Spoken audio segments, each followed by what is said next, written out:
the most violent, dirtiest people on the face of the earth. Somewhere, Americans are going to have to take their country back and start finding out who are these people. Who are these people we call our representatives? The Bushes. George Bush, the president, his father, went around the country talking about a new world order. The people who are running this country from behind the scenes do not care a thing about Americans or bloodshed anywhere.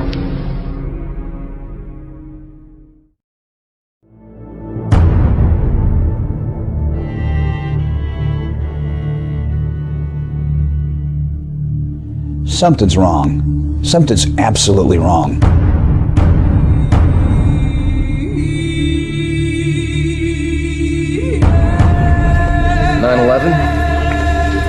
Inside job, plain and simple. All you got to do is connect the dots. It is time for us all to dig deeper, because this could be an inside job. I do believe that it defies physics for the World Trade Center Tower 7, Building 7, which collapsed in on itself. It is impossible for a building to fall the way it fell without explosives being involved. The Building 7 thing, you know, if you look at the way it fell, I mean, it looks like a controlled demolition.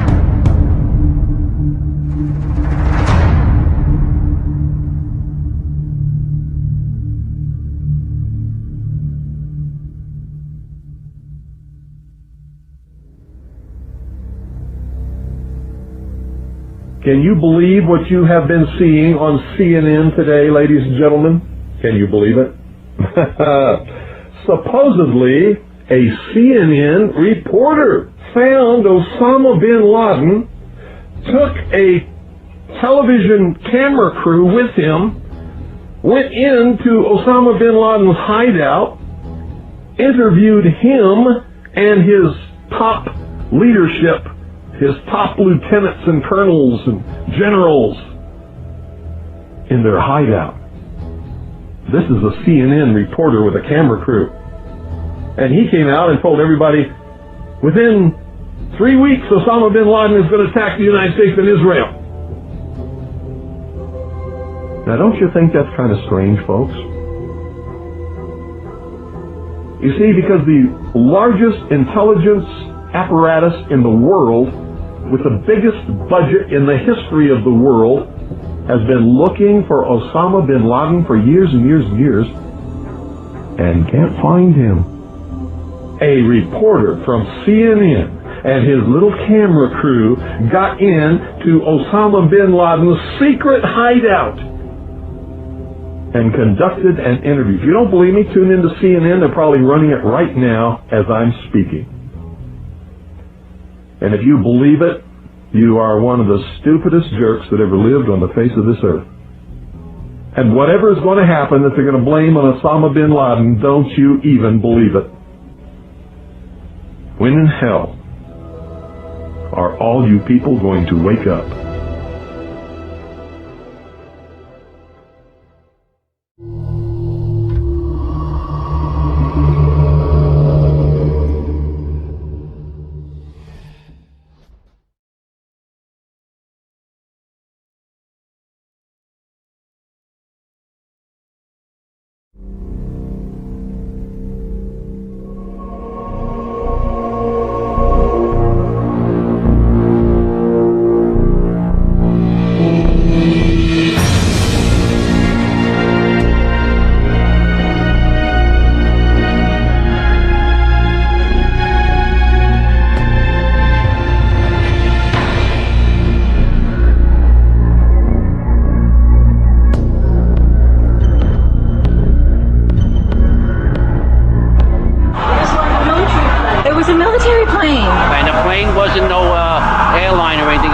twin-engine, big gray plane.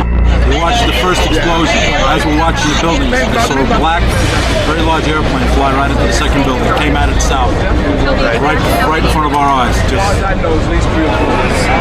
It was so surreal, like a movie set. Were you close enough to be able to see any markings on the airplane? It definitely did not look like a commercial plane. I didn't see any windows on the sides. I think a bomb went off in the lobby first, then a plane hit the building, but then another plane hit the other building. But when I was coming through the doors on the other side of the Trade Center, something, either they blew the lobby up or something, because it blew the glass out of the doors and knocked us all down. You're in the building trying to help people, and it's exploding on your side of the building, so I don't think it'll get any worse than this. It wasn't from the jet fuel. No way.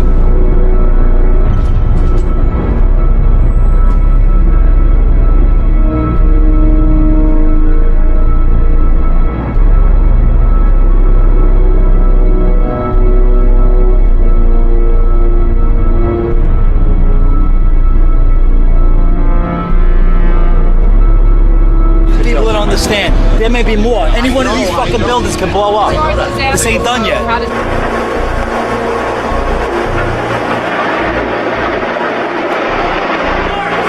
See the firemen assembled here, the police officers, FBI agents.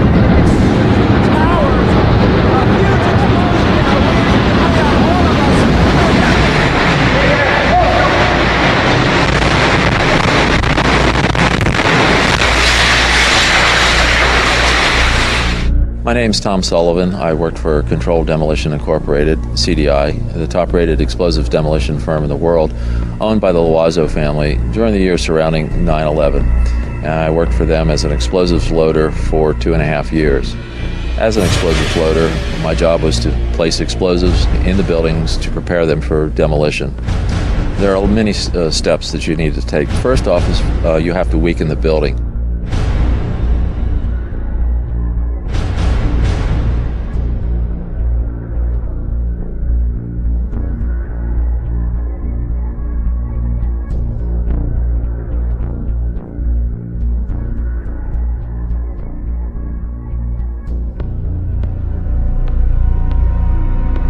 To weaken the building, that means the staircase, all the staircases have to be cut at intervals. The firewalls have to be removed. The elevator shafts have to be cut. I look down to my right, and the elevators exploded, something out of like a Bruce Willis Die Hard movie. People just come running out of the elevators on fire, fireballed. I mean, it was like, what is going on here? Something's up here. I mean, the plane's up there, now there's fire down here. Then you have to move to the support columns on the particular load floors. And those are cut by a torch for two reasons. First, to weaken them, and also to allow for charges to be placed onto the structure, onto the columns themselves. And that essentially reduces their strength by about 20%. And even with all of that work being done, to weaken this building, it still remains safely standing, so we can continue to work in it. The story that just a few columns can cause a synchronized global collapse, an implosion, is, well, that's just nonsense.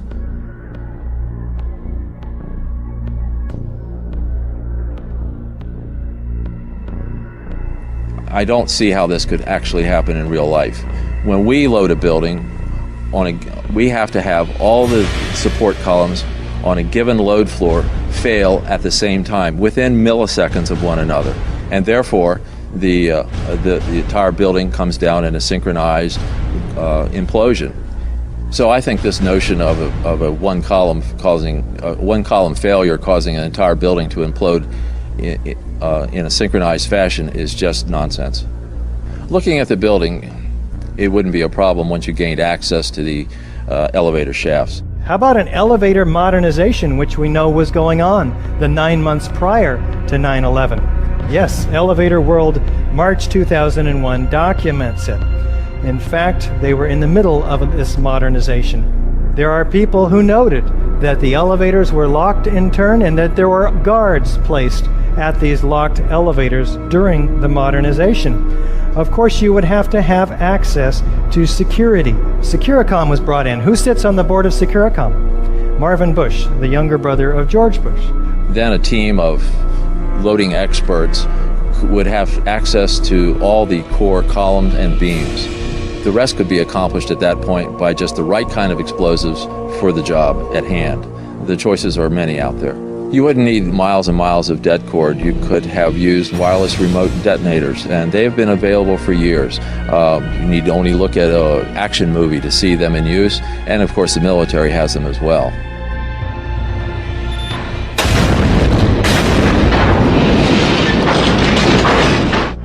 You want to call your mother or something?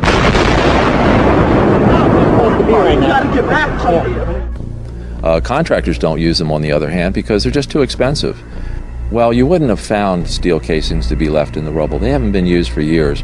What we use now is RDX copper-jacketed shape charges, and when they're initiated, there's nothing left of those charges. And in the case of thermite, well, thermite self-consuming cutting charges have been around since they first patented in 1984. So there would be nothing left in the debris pile except some residue of molten iron.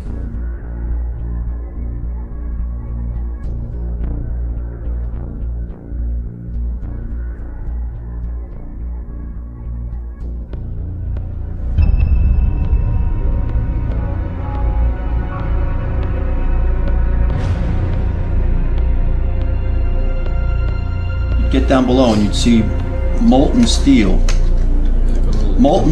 running down the channel rails, like you're in a foundry. These incredibly hot areas were found at the bottoms of the elevator shafts, down 7 basement levels. The molten steel was found 3, 4, and 5 weeks later when the rubble was being removed. He said that molten steel was also found at World Trade Center 7. The highest temperature was in the east corner of the South Tower, where a temperature of 1,377 degrees Fahrenheit was recorded. The molten steel in the basement was more than double that temperature.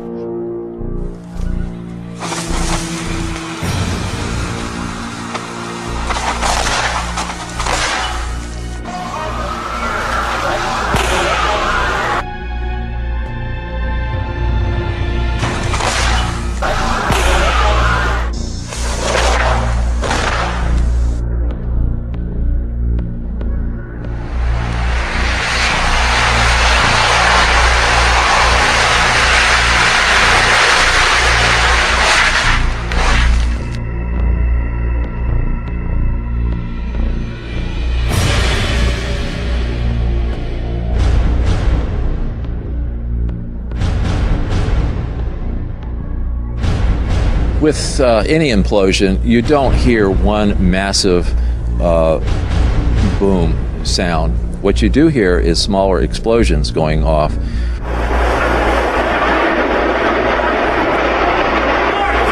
Mr. Sunder of NIST has said that you would, if this had been a controlled demolition, you would have heard a large, massive bomb going off. The World Trade Center. You can see the firemen assembled here, the police officers, FBI agents.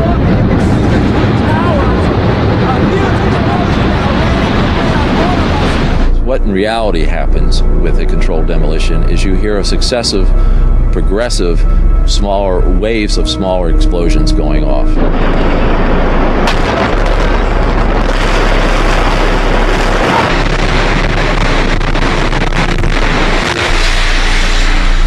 In the case of thermite cutting charges, you would have heard far less noise since they are worked by thermal heating, melting of the steel, rather than an explosive cutting as in RDX charges.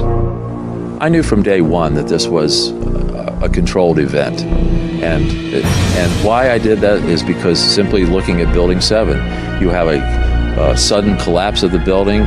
It's fairly symmetrical as it comes down. There's the classic kink, which means that the center core fails first, and you can see that on the video, and the building falls near free fall. So I really honestly didn't believe this from day one, because this is the way buildings classically come down with a controlled demolition. This material is not normal thermite. That's the other thing that really needs to be understood. Anybody could make normal thermite. You can get the ingredients, you can mix them together, you can make them. Any kid could basically do it if they knew the recipe. This material is composed of the real key ingredient that I don't think anybody else could really make in a convenient way is the nano aluminum. It's a controlled substance. I could go buy it, but the government limits how much I can buy of it.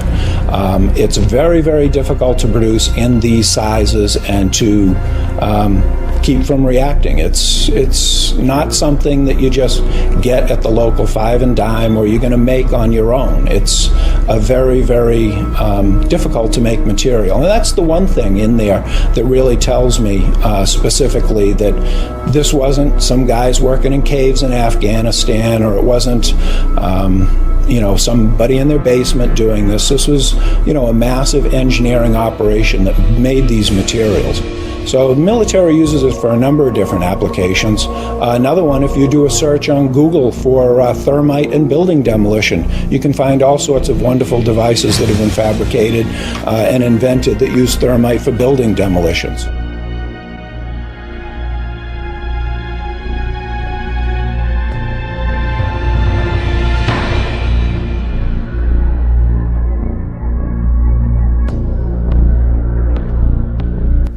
An example would be that in 1984 there was a patent issued for thermite cutter charges to be used in building demolitions that could shoot molten iron through the structural steel in milliseconds.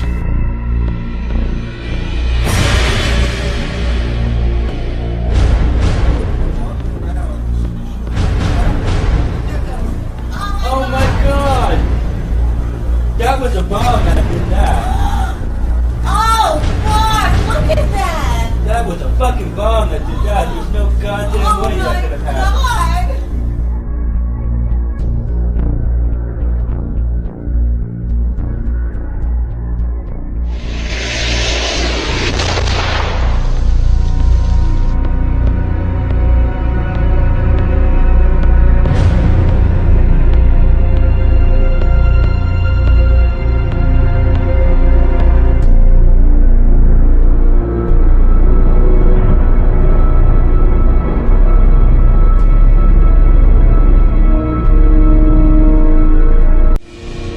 You can imagine when you assemble these chemicals on a large scale, the amount of heat that you generate.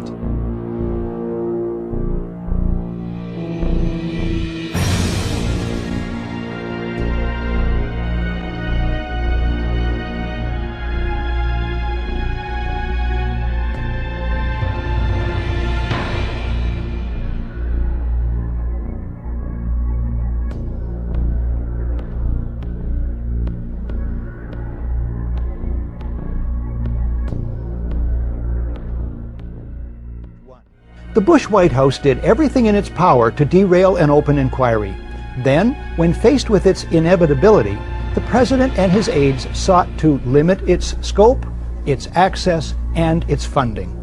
This commission was about as independent from White House control and manipulation as the abused prisoners at Abu Ghraib were from their jailers. The White House releases only 25% of 11,000 documents requested.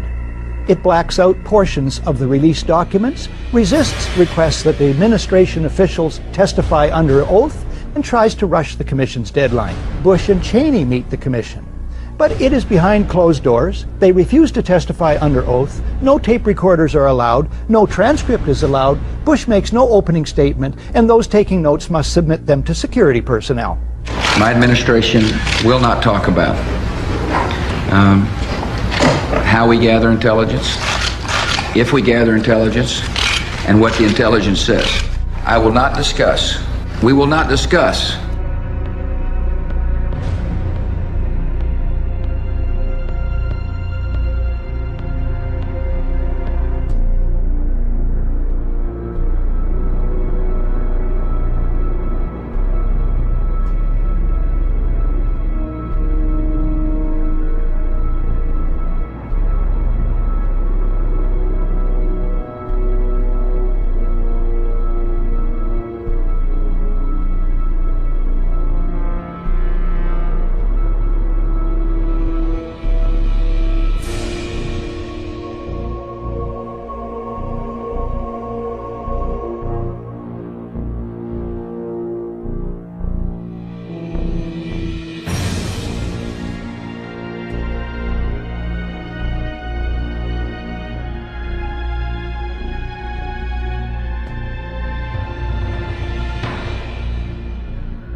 Well, the simple fact is, Barry, that they didn't know where to go. The reason that they didn't know where to go was because a number of conflicting and overlapping war game exercises were taking place, one of which, Northern Vigilance, had pulled a significant number of North American fighter aircraft into Canada and Western Alaska and Northern Alaska in a mock Cold War hijack exercise. There was another drill, Vigilant Guardian, which was a hijack exercise, a command post exercise, but it involved the insertion of false radar blips onto radar screens in the Northeast Air Defense Sector. There was another exercise, Vigilant Warrior, which was in fact, according to a NORAD source, a live fly hijack drill being conducted at the same time. With only 8 available fighter aircraft, and they have to be dispatched in pairs, they were dealing with as many as 22 possible hijacks on the day of 9/11, and they couldn't separate the war game exercises from the actual hijacks. Hi, Boston Center, Team U. We have a problem here. We have a hijacked aircraft headed towards New York. We need someone to scramble some F-16s or something up there to help us out. Is this real world or exercise? No, this is not an exercise manifest. But this was done deliberately, though. These war game exercises were apparently very well planned by someone who I will show, I believe, was Dick Cheney in the United States government to deliberately confuse FAA, NORAD, and U.S. Air Force fighter response to fulfill a prophecy that another man had once said, "Let one happen and stop the rest."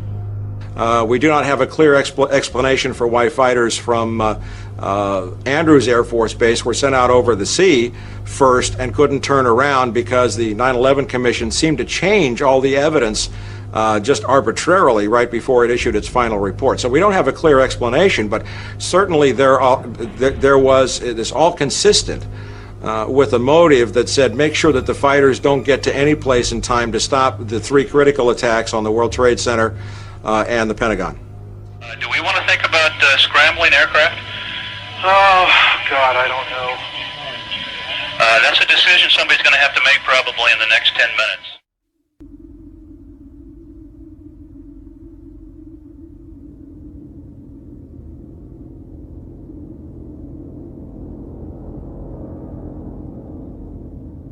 You know, it might have appeared that way, but from my close-up inspection, there's no evidence of a plane having crashed anywhere near the Pentagon. The only site is the actual site of the building that's crashed in, and as I said, the only pieces left that you can see are small enough that you could pick up in your hand. There are no large tail sections, wing sections, a fuselage, nothing like that anywhere around, which would indicate that the entire plane crashed into the side of the Pentagon. Something started to fire with some explosion at the Pentagon not long after the 2 World Trade Centers. Did you see anything flying overhead just before this explosion? We can't see exactly where the source of the explosion was, but you could hear it very clearly with a loud boom. Tower 2, the first one. This is all New York now. Michael, if you can hear me, we just heard another explosion down at the Pentagon building. We just heard another loud explosion down at the Pentagon building just seconds ago. Another explosion of some sort. Now, it could be a secondary explosion here from something happening, but we just heard a loud pop just as you were coming to me. It seemed to be on the east of here. I can't tell what it is. It might be something that's secondary to this because we had a number of small explosions after the fire occurred. We're not talking about something that's entertaining or sensational. We're talking about your government, where you live, your country, your freedoms. Right. And what we're talking about here is things which you see every day. Like someone said a long time ago, many will look with their eyes but not see, and listen with their ears but not hear. And that's us. That is this country. We have been looking at things all along and never realizing the significance of the occult emblems that we're seeing today. Okay. We're talking about a global government that's in existence right now. We're not talking about a nation that is going, we're talking about a nation that is gone. We do not control the government of the United States of America. The United States of America is controlled by this evilarchy. They control the money system, they control the State Department, they control the presidency. The seal that we have on an American dollar bill is an occult seal of an occult society pursuing an occult agenda.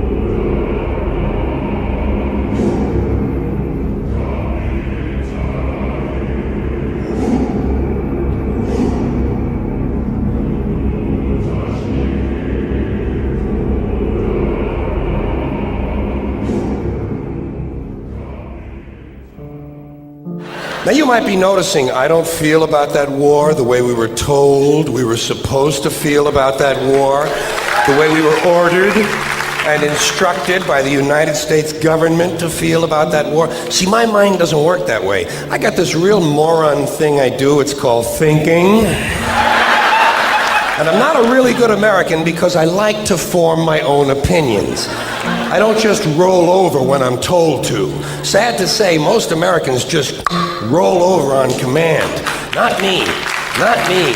I have certain rules I live by. My first rule, I don't believe anything the government tells me. Nothing. Zero.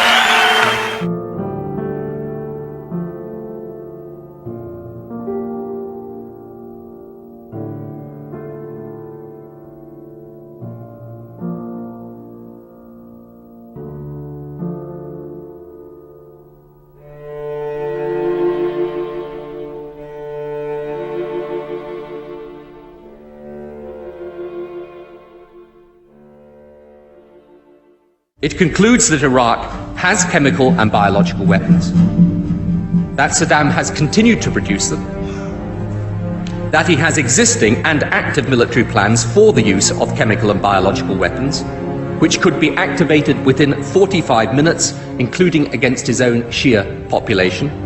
The United States knows that Iraq has weapons of mass destruction. Any country on the face of the earth with an active intelligence program knows that Iraq has weapons of mass destruction. There is no doubt that Saddam Hussein now has weapons of mass destruction. There is no doubt that he is amassing them to use against our friends, against our allies, and against us. The choice is his. And if he does not disarm, the United States of America will lead a coalition and disarm him in the name of peace.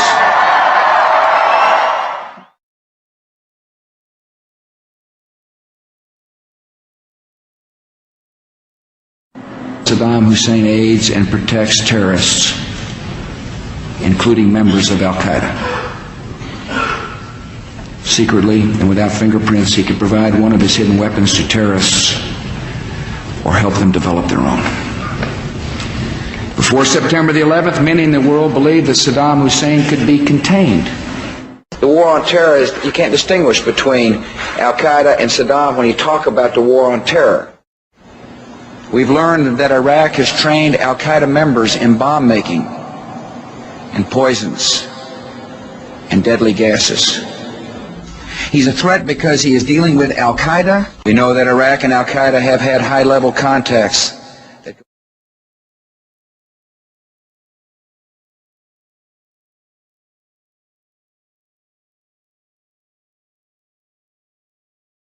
He has not developed any significant capability with respect to weapons of mass destruction. He is unable to project conventional power against his neighbors. We are able to keep arms from him. His military forces have not been rebuilt.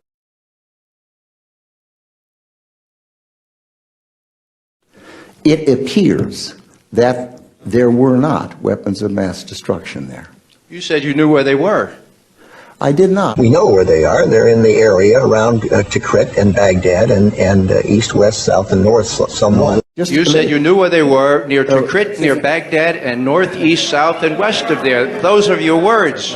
My words were... We know where they are. They're in the area around Tikrit and Baghdad and east, west, south, and north somewhat. Senator's got his facts wrong. I have not suggested there's a connection between Iraq and 9/11.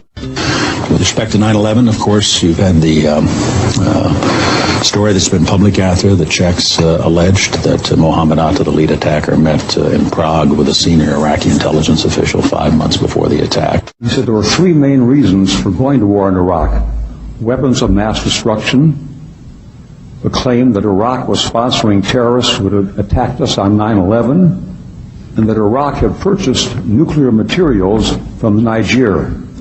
All three of those turned out to be false. First, just if I might correct a misperception, I don't think we ever said, at least I know I didn't say, that there was a direct connection between September the 11th and Saddam Hussein. Saddam Hussein aids and protects terrorists, including members of Al-Qaeda. you have said in the past that it was, quote, pretty well confirmed. No, I never said that. Okay. I never think said that is... No, it's absolutely not. What I said was, it's been pretty well confirmed that he did go to Prague and he did meet with a senior official of the Iraqi intelligence service. Well, let me just ask you this. If they did not have these weapons of mass destruction, though, granted, all of that is true, why then did they pose an immediate threat to us, to this country? You and a few other critics are the only people I've heard use the phrase immediate threat. That he has existing and active military plans for the use of chemical and biological weapons, which could be activated within 45 minutes.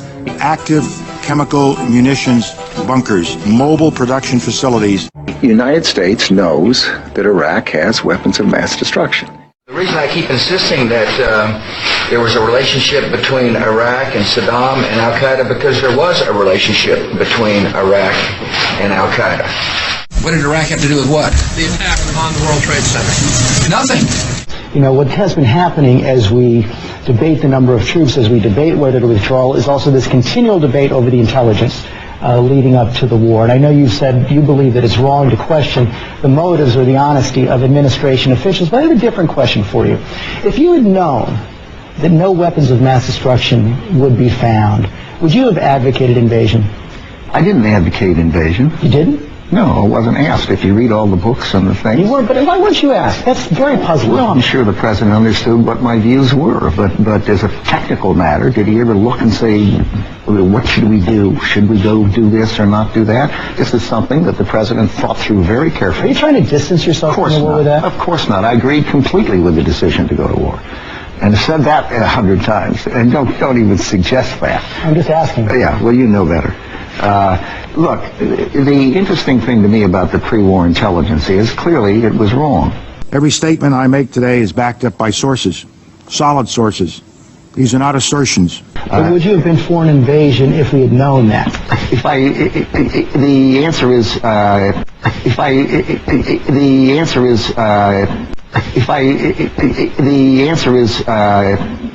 probably yes. When it comes to who else knew the American public was being lied to about Iraq, one Democratic senator now says you can add the entire Intelligence Committee to the list.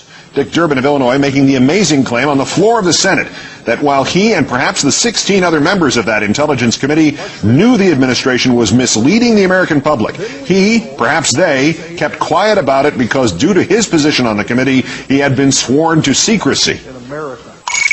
A few hundred feet away from here, in a closed room, carefully guarded, the Intelligence Committee was meeting on a daily basis for top secret briefings about the information we were receiving, and the information we had in the Intelligence Committee was not the same information being given to the American people.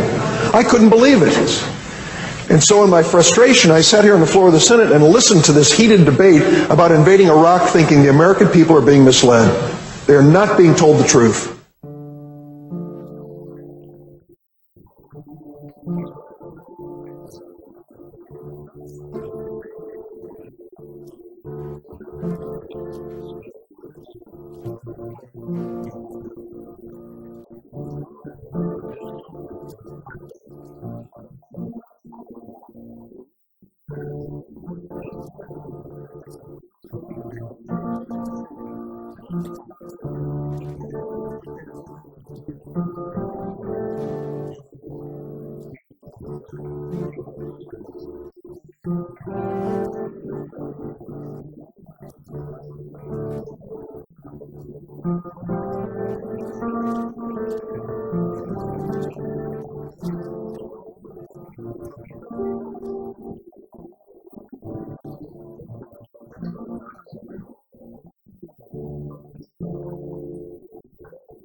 Those weapons of mass destruction got to be somewhere.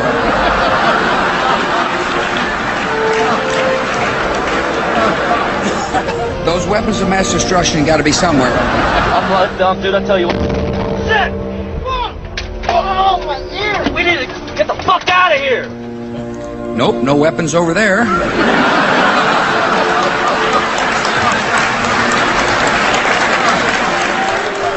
Those weapons of mass destruction got to be somewhere.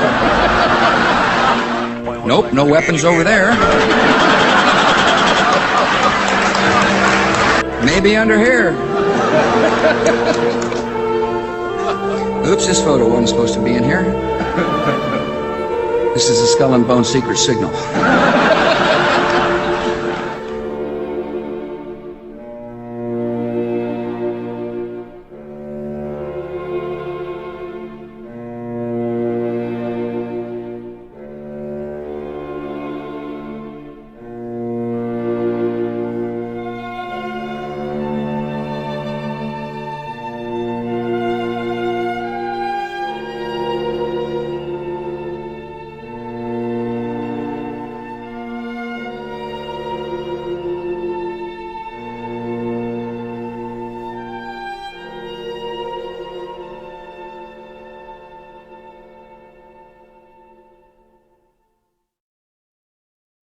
Sooner or later, the people in this country are going to realize the government does not give a fuck about them. Government doesn't care about you or your children or your rights or your welfare or your safety. It simply doesn't give a fuck about you. It's interested in its own power. That's the only thing, keeping it and expanding it wherever possible.